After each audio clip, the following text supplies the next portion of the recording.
Now, when the two presidents do meet, economic issues will be on the agenda, pretty much right at the top of it, frankly. The U.S. infrastructure market is a huge one, and it attracts contractors and bidders from right around the world.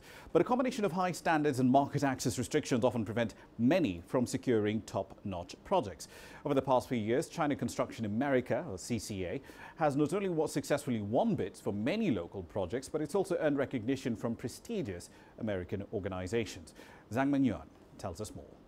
Pulaski Skyway, known as the most beautiful bridge in the tri-state area, has witnessed 85 years of ups and downs of the Pacific River. As the landmark architecture, it handles about 80,000 crossings per day. Without proper maintenance and repair for decades, the Skyway has seen its better days. New Jersey government is determined to restore the bridge to its former glory. But how to move such a gigantic project forward without shutting down the whole Skyway sends engineers scratching their heads.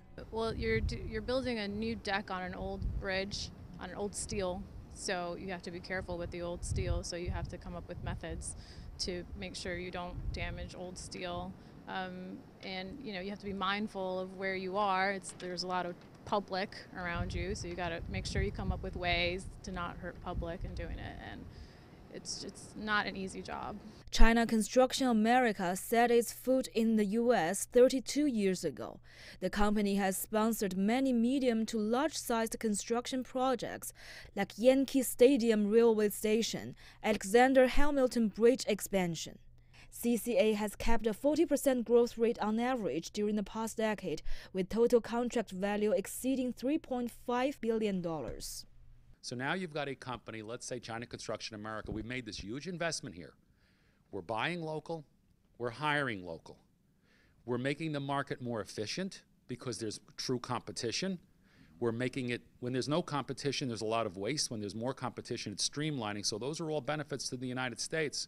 In addition to that, probably all the money that's made here stays here because you're returning it in terms of salaries to employees, and if you have a little bit of profit, you're probably reinvesting it. So in terms of construction, it's a good thing for America. Apart from upgrading local transportation condition, restoring Pulaski Skyway will also bring a large number of job opportunities. It's estimated that over 500 local workers have been hired by CCA alone just for one site operation. As a highly localized firm, CCA has branched into an investment department with $2 billion yearly revenue. In the next decade, CCA will continue to generate tens of thousands of job opportunities, contribute to America's tax income, and support its suppliers and contractors. Zhang Mengyuan, CGTN. Now let's dig deep into the details of what you should expect in the meeting starting tomorrow. Wang Guan joins us now live from Mar-a-Lago in Florida with a lot more details on this story. Let's start with Mr. Trump. He's coming to this meeting with a very turbulent domestic agenda behind him. Healthcare reform has pretty much imploded. He's had setbacks in his immigration plan in the courts. His approval ratings are pretty abysmal at 34%. What does he hope to get from this meeting with China's head of state?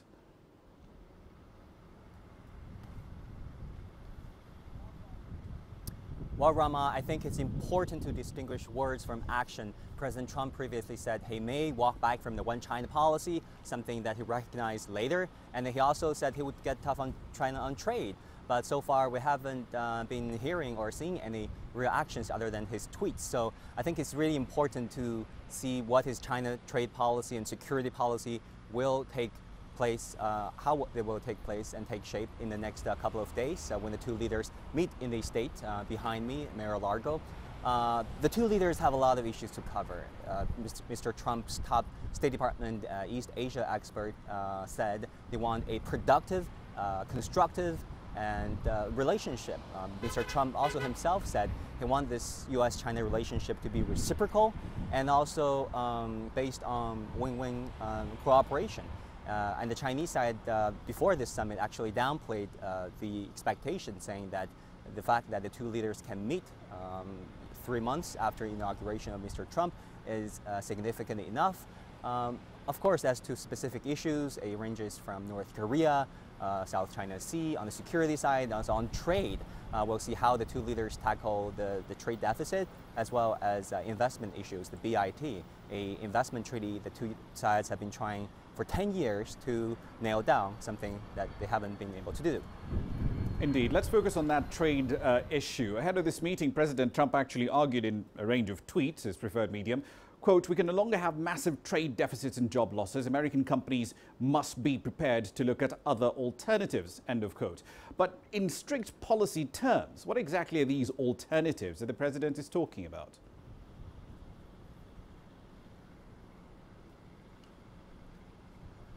I think Beijing has been arguing that the administration of the U.S. has been mixing a few things. First of all, what is exactly a trade deficit of the United States with China? In fact, in today's global supply chain, 40% of China's exports to the United States are foreign values, which are intermediate goods made in other countries like South Korea, Japan, Germany, imported in China, exported to China for final assembly. Much of the value doesn't belong to China. If you reduce those intermediate goods, America's trade deficit with China will be cut by half. And also, Mr. Trump tweeted about the job losses. But according to Boston State University and the Associated Press, up to 88% of America's job losses were due to automation, not outsourcing of manufacturing businesses. And finally, it's interesting that you touch upon the issue of the very important issue of alternative markets. Well, of course, the U.S. can move a solar company, say, from Jiangsu province of China to Tijuana of Mexico, but so can China. China can purchase Airbus instead of Boeing. It would be a lose-lose, according to many trade experts, if the two sides do engage in a trade war. Indeed, a pretty nuanced picture there from Wang Guan, of course, in Mar-a-Lago in Florida. Thank you.